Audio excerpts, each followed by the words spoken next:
Yeah. So what? It's your boy Bits and Bobs, and I'm back. This is the weekend wrap up of game week one. In fact, should I say game day one? Actually, I am joined by Don Stee. How we doing, Don? You all right? Donsty. I have to change my thing to Donsty just for your show, won't I? I'm good, mate. I'm good, mate. As ever, always good to speak to you, pal. Oh, gentlemen.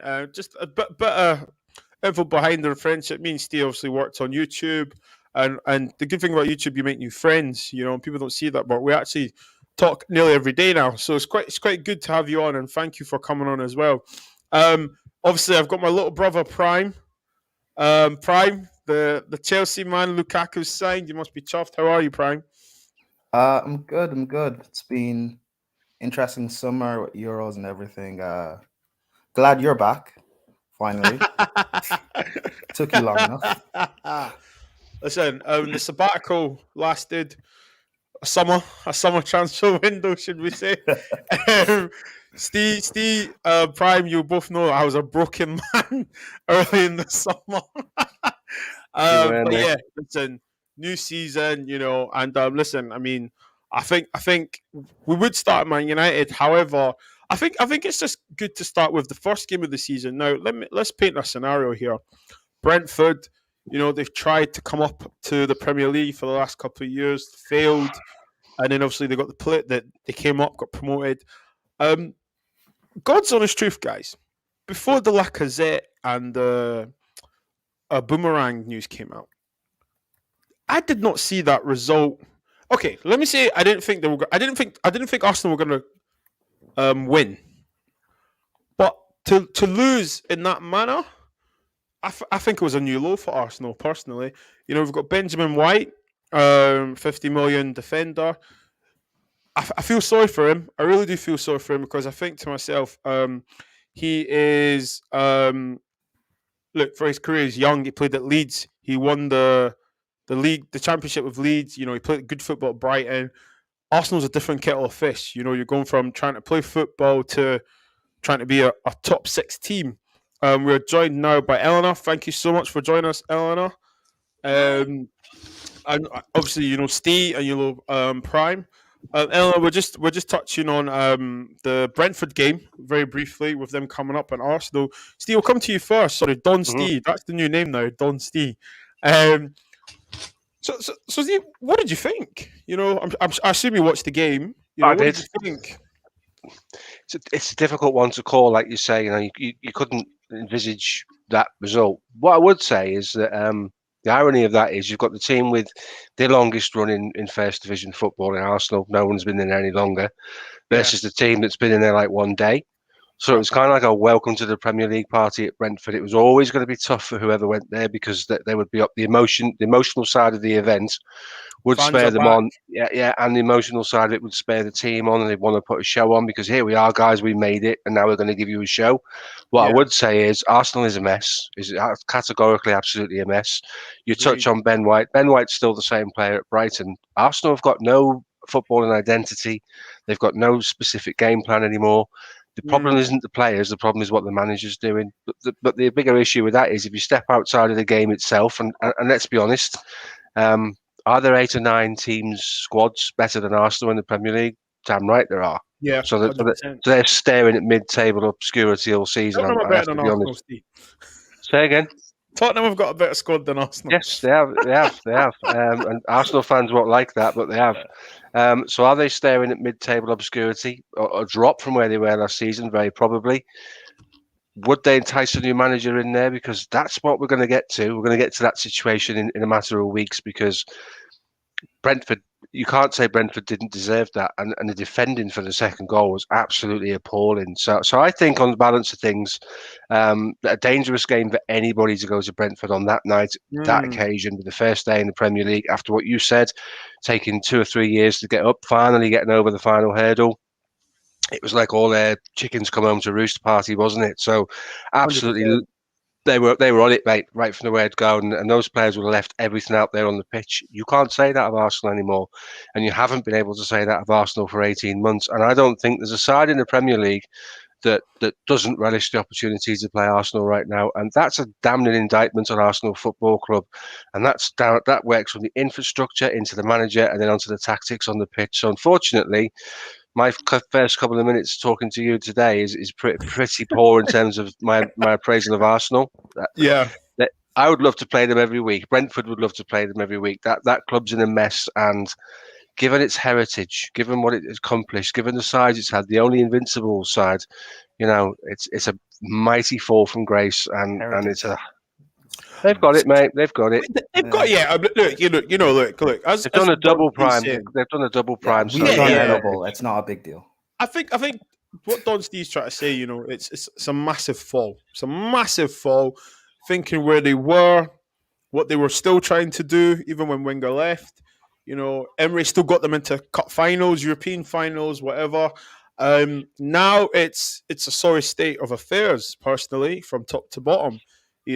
But the funny thing is that when you look at other clubs, the board and stuff might be a shambles, but most other clubs have been able to still deliver on the pitch, whether it be get 3 points, put a performance, entertain the fans, or at least give the manager a hand, help him out. Eleanor, obviously your North London rivals, Arsenal. Yes, I'm sure you'd have loved and enjoyed them getting beat. I just want to ask you a question because Ella, I know you go to games and stuff. Did you find it interesting that the Arsenal fans are leaving early, and it wasn't like they're trying to beat the traffic, because it was a London derby, respectively. After not seeing their team play football for nearly 2 years, you're a fan. You go to the game. I mean, what was your mindset seeing that? Do you not think back your club regardless? Yeah, you should back your club. I think there is issues at Arsenal. I think the Cronkies are obviously the main issue at Arsenal. So I think that them leaving early, you're not really sending a message. Make it clear as to what you want out. Send a message to your board and your owners. Not booing players as such, but make it clear that you're not happy with the way you're run, because what I think is they're not run well. And I think I wouldn't leave the game early, considering that I hadn't been there in 18 months, and we know what we've all seen. But they did just get beat that quite heavily by a newly promoted side. They could just be pissed off. I mean, I wouldn't. But the thing is, you're struggling for words, Ellen. I don't know if I would be happy to stay. But then again, you haven't been there in ages. But fans shouldn't. I don't know, going on strike. Yeah, but then it's hard because you haven't been there in so long. But maybe that's the only message that you can send to your owners. I don't know. But leaving early from that match is not going to change much. But I was just happy to be back. I was expecting to lose, so I don't think I would have left early had City beaten us 2-0. Yeah, because I think, isn't it? I think from a player's point of view, it's probably demoralising. Obviously, going to they're a Premier League team, a Championship team coming up. You see the away fans, and you think, God, can you get us going and stuff? And then you obviously see them leaving. Just a quick thing on that game. The throwing. I'm going to get Prime to come in after this. The throwing goal was Stoke. Rory Delap settings. When I saw him wiping the ball, I thought, oh, God, what's going to happen here? And then they launched it. Now, I wish I could have shared my screen and paused it, right? What got me, Eleanor, was the way the goalkeeper was about to be super flexed by one of the Brentford managers, and how flat-footed Arsenal were. Yeah. We know for a corner or for a by kick, the centre-backs were on their toes. Steve, you know what I'm saying? Centre-backs will drop 5 when the ball's been kicked. Do you know what I'm trying to say? For that, they just looked flat-footed. I mean, it's criminal, but why is that happening, Eleanor?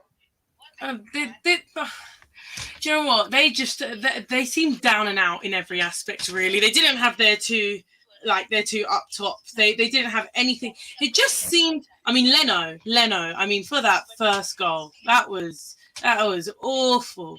Beat you near post. Shocking. Yeah, awful. The thing is, if you're saying the Cronkies ain't the main issue right now, I'm with you, because when I said Levy was an issue but not the main issue, I know exactly what you're feeling, because you want your owners out, but your manager's still a problem. Arsenal, please, come on. Yeah. I'm just saying. I'm saying that I understand that point, because when your manager's not ready for this job, he's not ready for this job, and I think there is a much bigger rebuild that needs to happen than they originally may have thought. And I think that with Arteta, like, he brought in, that winning that, I know you lot are going to probably laugh at me, but winning that FA Cup was probably the worst thing that had happened to them, because it had meant that they have kept Arteta, because then they think, he would have been out of a job. Without that trophy, I think he would have been sacked by now. But the fact that he's won that, it's like, he's got that to fall back on. So it's probably the worst thing that could have happened to them in the long run. But are you going to get rid of him anytime soon? Probably he's the next manager to go out. But for me, what's happening is coaching is awful. Coaching is awful. You need some players, and I do get that. I heard something recently which I think is really true. They have no good players that are men. All their good players are young. They don't have any actual good older players. So it's like, who's going to be the talisman, the person that can calm the team down? There's none of that. It's all a bit frantic. I just think that they don't have a leader in their team, and maybe that will happen with when you've got Aubameyang and Lacazette back in the team, but they're not great. So, and look, Prime, for you to conclude on this, they've got boys on the pitch, and against Brentford, you could have said it's boys to men settings. You know what I mean? End of the road, shout out expressions. For you, Prime, if you could just conclude on the Brentford game for us, what was your thoughts on everything that happened?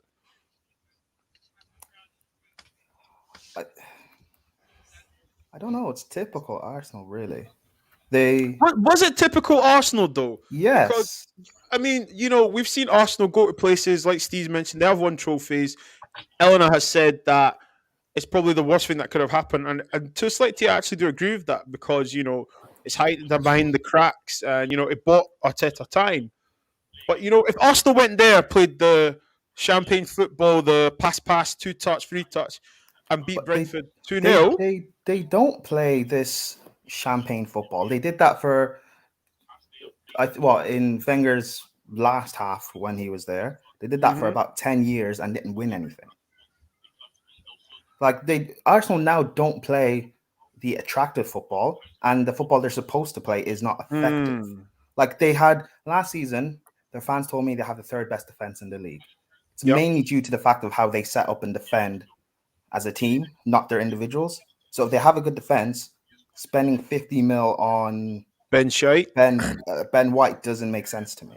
I do rate him; he's good, but he's no different from what Callum Chambers was at Southampton when he first came. Yeah, he needs help, doesn't he? Championship. They need players to learn off, and they need to be coached better, but they're not going to be. And Ben White in 3-4 years will end up stagnating and going out on loan. I feel sorry for him. Saka's talented. I love Saka, but in 3 years he will end up dropping off massively and stagnating, like Iwobi did when he first broke through, and then he stagnated. And in this last season, he was their top creator, and they ended up selling him for 40 mil because their fans were on his back constantly. Smith Rowe, they're going to see next season that he's just going to drop. Like, the guy is not that good, in my personal opinion. They get gassed up about Partey. It's a bit harsh. He's not their best midfielder. Wow. Partey's not their best midfielder. He's not that good. He works well. Partey works well in his system, Atletico Madrid, but if he's not coached properly, he's not that great. Xhaka's, in my opinion, is very good. But again, the type of player that Xhaka is, Arsenal aren't set up to play with someone like that, which means I think at times he does get exposed. They have Leno, and who is a good shot stopper, I guess, but he's not great with his feet. And then they play in a system that requires you to play out of the back, which means Leno plays stupid or terrible passes to the likes of Xhaka, who puts him under pressure, which means Xhaka ends up playing it back. And that's how, at times, Brentford should have capitalized on goals like that last weekend, and they didn't. Like, it's just shambolic all around. And I think, look, if the board say Arteta's their guy, There's nothing the fans can really do. All this protesting to get him out is not going to do anything. The only thing they can do is get on the board's back to back him. Because in the summer, I heard they're going to buy Grealish, they'll buy Madison, they're going to buy all these great players for 250 mil. And they haven't done that. They've spent 50 on Ben White. They bought Tavares, who's good going forward, but he's poor defensively. So when Tierney gets injured, he's going to get exposed. Lokonga Wow, has I think we're getting a potential and maybe some full so-on real on value. Arsenal here, guys. But he's not. Lokonga isn't. No, but again, I remember I said this last year on the terrace. They're going to get relegated in 3-4 years, or in 4 or 5 years, and that's a year gone already. And I got laughed at. Like everything that's happening is nothing new. Everything you guys have said with Arsenal right now, it's nothing new, nothing genius. It's nothing insightful. It's been evident, and nothing's going. They can sack Arteta, but who's actually out there? Conte's not coming. Conte's not stupid. He's not coming. What, Patrici? He got sacked at Roma because he wasn't that great. Who else is out there right now? If Vieira gets sacked and they bring him in, he's going to get them relegated because he's not that great. And I don't want that to happen because he's going to get abused because he's black. So what happens right now? And what's funny is they'll get a result from Chelsea or from City. They'll probably beat us and everything's going to look great again. That's the funny thing about it. So like it's just a repetitive cycle. And sooner or later, the cycle has to break, either by them getting relegated or they have a fluke season and they somehow get top 4, or they somehow win the Europa League or something and get back in the Champions League. Like something has to give. And people say that I'm being harsh or I'm being salty or whatever. Like I'm right, because you're gonna in 3-4 months you're gonna realize I'm right. So guys, you're hearing it here. From Prime on the Bitz and Bobz show with the weekend wrap up featuring Don, Stay and Eleanor. Arsenal are looking to get relegated within the next 3-4 years. Big up to Rates. If Arsenal get all their targets this year, excluding Madison, they would have spent 150 mil. Yeah, listen, that's true. Right, shout Rates. Finally met Rates at the weekend of a great win. First day, game day win. It's a great side note to Ollie and the boys in red. Manchester United 5, Leeds Scum 1.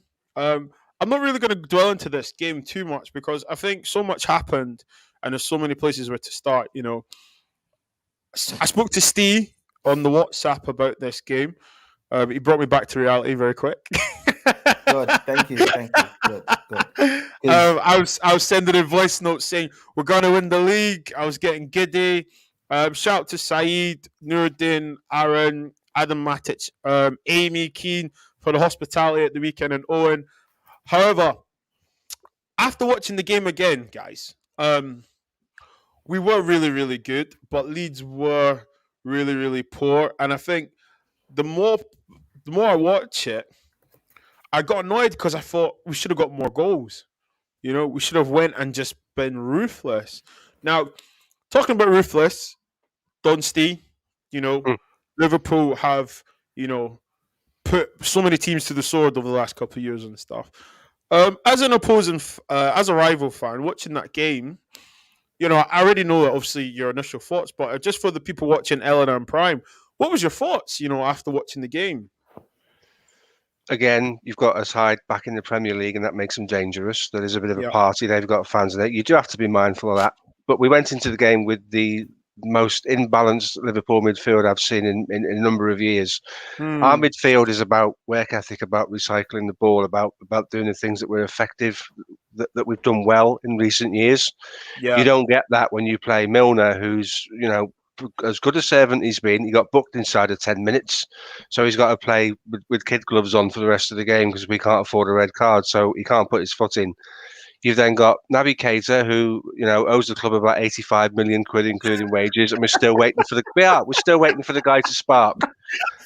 And then you've got Ox, who I would really like to see come back to the form he had prior to his last serious knee injury, because he was playing well. You know, you think of the goals against City in the league and in the Champions League, and they were what Ox was about.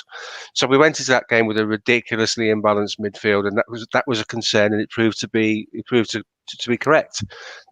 Cantwell got particular joy on their right hand side and our left hand side early doors because Simicast was still finding his feet. What I would say is, first game of the season, clean sheet, 3-0 away from home, with clear and obvious improvements and clear and obvious better players to come into the squad. You take it all day long. No one wins and loses the league on day one of the season. What you need to do is make sure that you register the points, don't you? So lots of things that I would be concerned about watching that game. But when you can add Thiago, Henderson, and Fabinho to that midfield. I was watching a compilation of Fabinho earlier on YouTube, mate, about the things he does, and we missed that so badly at the weekend. We will only get better. We will only get better. And the good news is we reintroduced the centre backs to the halfway line instead of playing at the edge of the box. I noticed that. It looks like the old Liverpool. I say the old, but it's only been a season. But it looks like order has resumed. With the way pushing up, defenders high up. Personally, I thought for Liverpool, I thought it was just another day at the office. It was just get the cobwebs out. Not the best football, but few goals, 3 points. Eleanor, I know you guys played on Sunday, so after watching United, Chelsea, I believe Chelsea played on Saturday as well. All the big teams that are you're trying to get into the big top 4, top 6, I dare say. Were you worried approaching the Spurs game? For the City, yeah, I was going there thinking we're going to lose. Yeah, I was on the phone to Yannicka before the game, and she was like to me, "We're going to lose today because we always lose at your ground. I mean, they haven't scored at the Tottenham Hotspur Stadium." And I was like, "Oh, you're going to win today." And she was like, "No, we're not." And I literally laughed at her. I said, "Stop being silly." I was like, "Stop being silly. Like, it's City playing Tottenham. We're going to lose."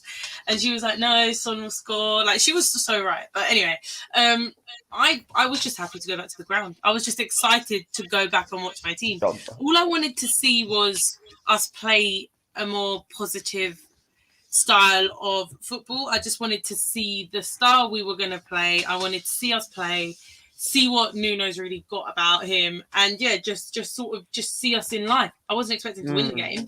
Winning was a bonus. So yeah, after watching you lot, especially, I mean, Pogba, we don't. Come on, listen, come on. Hey, Pogba. Listen, I'm leaving the Man United stuff to the end. I'm leaving the Man United stuff to the end. We'll leave that to the end. But yeah, and then you've got Chelsea, which were really Chelsea, good as always. And then Liverpool, one of the best starting 11s in the league, and they didn't even have half of them on the pitch. Ryan, stop, man. You're looking to get trolled. You're looking to get trolled with the high thing. I'm not sure that Bobz knows about that. Oh, no, don't worry. You can update us later. Oh, find us. Don't worry about that. I'm surprised Ryan can even speak right now, but So to be honest, listen, shout out Ryan. He just bought his new car, his first car. Oh, you got congrats, man. Be safe on the road, bro. Right, so Dunsty and Prime, both all our clubs had won. Okay, we got the 3 points, couple good few goals.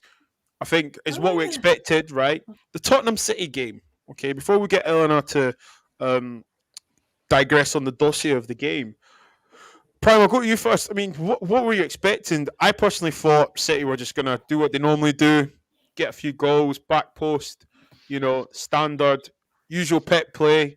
I didn't think Tottenham and Tangang were going to defend as well. What did you think, Prime, very quickly? The game was set up for Spurs to get something from it. In what sense? Get a result. Like I was watching the game, and before Spurs scored, I was seeing them break a lot on the counter, but in the final third, it was like there seemed to be no final pass. And I thought if it keeps going like this, City will inevitably maybe end up getting something. But then they score the first goal, and I don't know what it is with City, if it's rust or just they didn't have a good preseason, or they're tired, or maybe they underestimated Spurs again. But they just had no final. They had nothing. And Jack Grealish, in my opinion, like he's Grealish is good, but this praise he gets from English fans because he's played at Aston Villa, I honestly don't understand. Like, fine, English tax makes him 100 mil, but he's not world class. In my opinion, he doesn't improve that City team to a level where they can win the Champions League, because that should be the aim.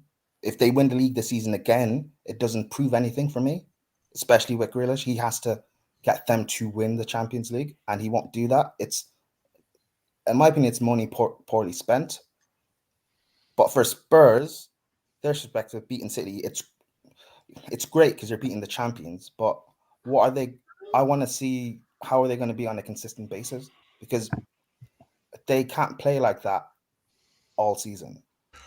Yeah, okay. We Because know being the bigger we side, know I they don't can't think they play like can. that. I don't think they can play like that specifically. All like they can play like that against Chelsea and maybe against Man United, but they can't play like that against Brighton or Brentford or Southampton. Newcastle. Like, I honestly don't know what their style of play is going to be, and I didn't watch them in preseason, minus when we played them, so I honestly don't know what to expect.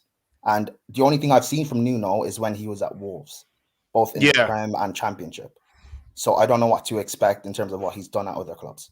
Do you But know he what? is a very good tactician, and as a neutral, it's interesting to see what they're going to do this season. I think for me, before I get Don Steen, I think Tottenham looked actually more fluid.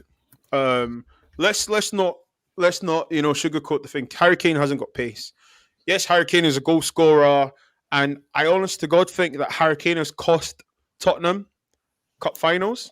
I think he's cost them games in the past, and I also think that Nuno may not saying Nuno may have the balls to say, I'm the manager, but I think Nuno's got a case now to be like, we have fluidity now. We have players exchanging positions, interchanging.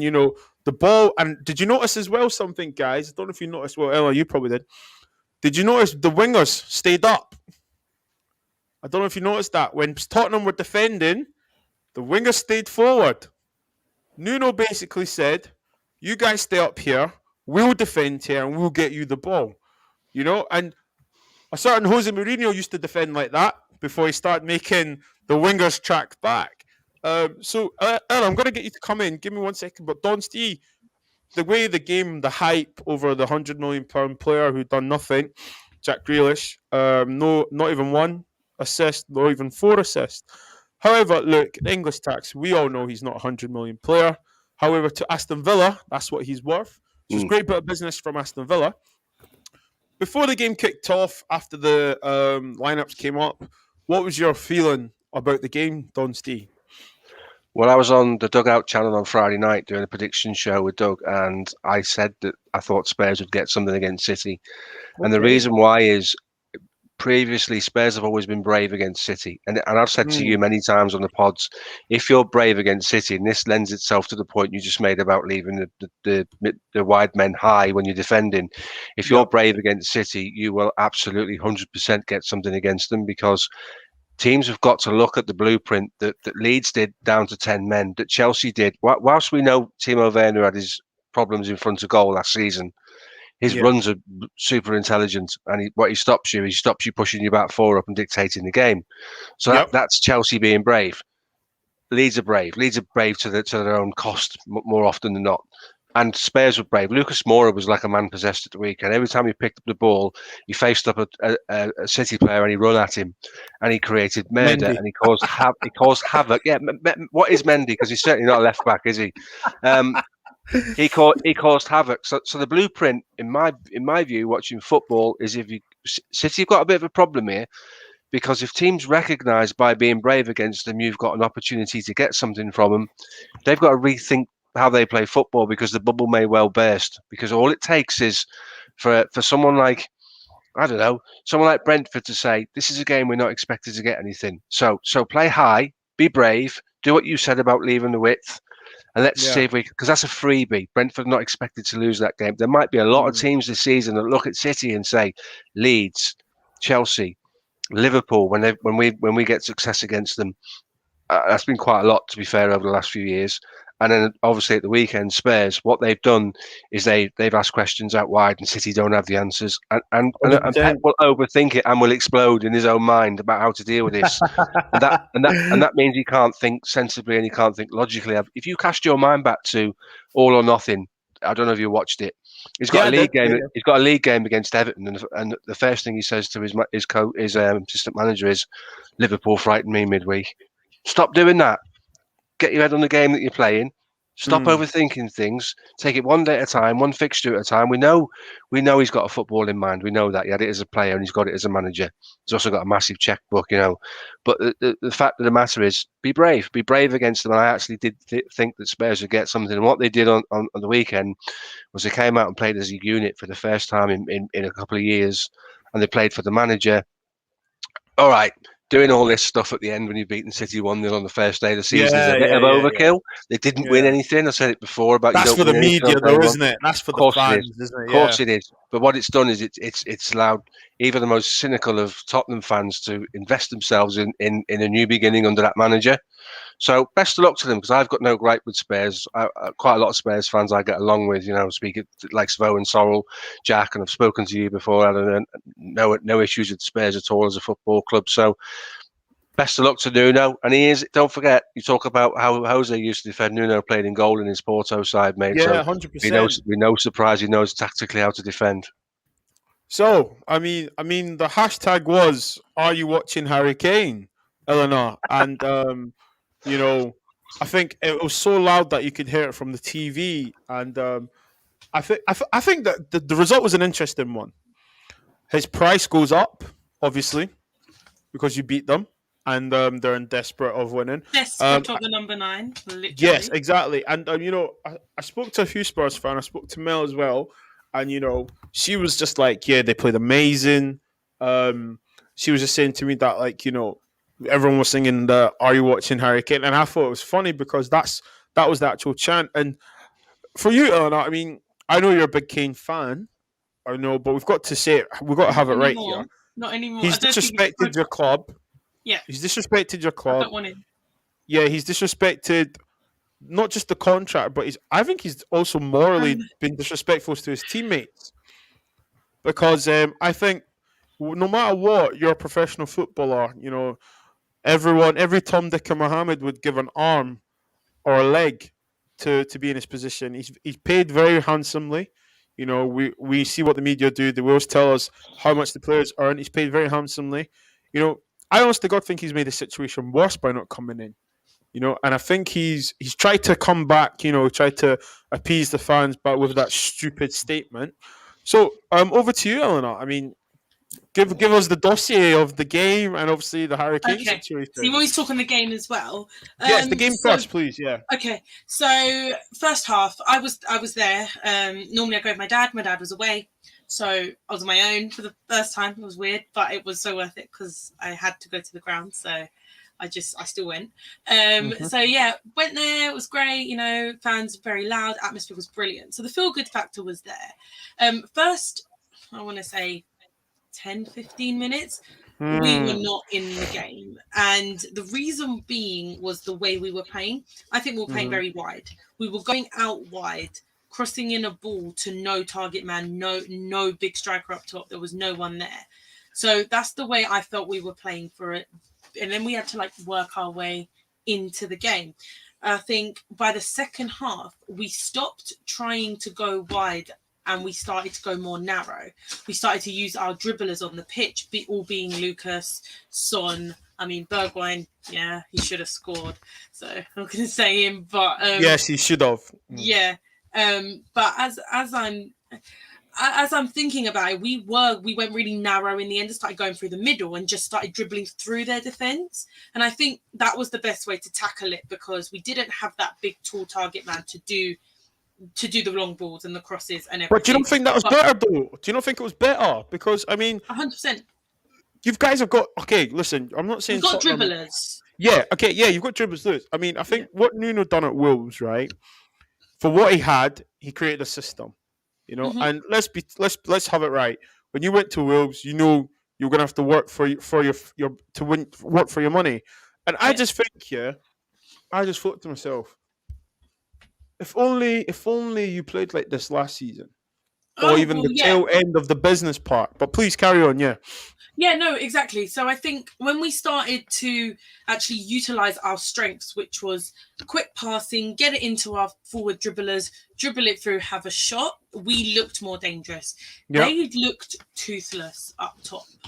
They looked like they did not look like they had any bite up top. Yeah. To me, it was more apparent than ever that they need Kane. It was like, you need a number 9. So for me, it was like, if I'm Daniel Levy, I'm sitting there and I'm like, you think I'm moving my price now? I'm not moving my price now. It goes up now, doesn't it? Doesn't it? Oh, well, you're paying me top dollar now, because at the end of the day, you showed me how much you need it. So this whole with the Kane thing, now I have a very strong opinion, as always. Let's hear it. When do I not? When do I not? Yeah, let's hear it. I don't want him. I don't want Kane. I don't want him near my club right now. No one that disrespects the club should be playing for my club. You're not bigger than the club, no matter what you are. You're saying, oh, I haven't won anything, I deserve to win something. You've also had chances to win stuff at Tottenham. Stop making out you haven't had the chance. There hasn't been a final or a semi-final where I've been like, well, at least Kane played well. You can still play well and lose the game. That's not Kane. So stop making out that you haven't had the chance. Stop disrespecting the club that was the only club that gave you a chance after 4 failed loans and you were nearly shunned out of professional football. Don't disrespect the fans. Well, exactly. Talk the ting. Come on. Let's hear it. He had 4 failed loans and nearly was shunned out of professional football. No professional club wanted him. And we were the only club to take him in. We gave him all the facilities. Don't get me wrong, he worked hard as well. I'm not trying to discredit that. But what I'm saying is, don't take out your issue with Daniel Levy because you had some sort of gentleman's agreement on the fans that stood by you all the time. Okay, so pause. Right? People in the chat, please give us your opinion on Harry Kane, on what he's done, and what's your thoughts on it. Can I just add something? Let me just say, Pogba, yeah? Let's say Pogba didn't show up for 5 days of training. Listen. If he never turned up for training, all I'm going to say to you is this, yeah? They'll create a new show. The morning special. There'll be helicopters trying to do a GPS on Pogba. Listen, I don't care how good you are. Let's say he got injured in the Euros, would he expect Tottenham Hotspur to pay his wage? Yes, you would. That's in your contract. Whatever is in your contract about when you're injured, how much you get paid, we would be expect to pay you. So then don't sit there and not uphold your end of the contract and not come to training. I don't care about a gentleman's agreement. You're disrespecting the fans at this point. Who pay your wages?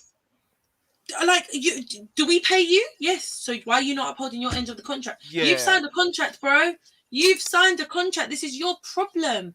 I don't deny 100%. That he was stupid to sign a contract with no release clause when you're at Tottenham Hotspur, which don't win anything. 2018, we weren't exactly winning anything. So don't make out now throwing your toys out the pram because, we're crap. This is your fault. You got yourself in this problem. This is a great comment here. Shout out to Nathan. Nathan stays consistent. Kane was on the bench with Vardy. One has won the Prem and the FA Cup. Double has vanished in every career-defining game finals. I think that's very damning. I remember the picture, Kane and Vardy on the bench, and I think it's very damning. Both have went on different ventures. It's interesting, isn't it? One couldn't really get a game for England, retired. He's won trophies. He's got something to show for it. I think, Don Steve, I'm going to get you to come in here, right? I think the situation with Harry Kane is very simple. Okay, we've seen this before. Star player wants to leave. Star striker wants to leave. We get that. It's football. It happens. Correct, right? However, there's called being smart, and as we say in Scotland, having some savvy. Okay, means protect yourself at all times. Okay, with your best interest. Now, 6-year contract. Steve, you're the chairman. Eleanor's the financial advisor, and Prime's my agent. And you're offering me a 6-year contract, and Eleanor's saying we can give you 300 and something K a week. Prime's in my ear saying, take the deal. Hold on. What if a bigger and better club come in for me? Then you say to me, Steve, Harry, Bob's lad, don't worry. If a decent team comes in for you, we'll agree a price. All right, we have a gentleman's agreement. Then I go and sign. That doesn't mean anything if it's not written in the contract. First of all, I'm not getting my brother to be my agent with a few photos of me on the wall. That can't work. Doesn't work for Nicholas Anelka, and it didn't work for Gini Wijnaldum when they did their contract renewals. It's very short-sighted of Kane to enter into an agreement like that. There's a caveat to that, in the sense that when they got to the Champions League final, Kane would have hoped that Tottenham would have pushed on.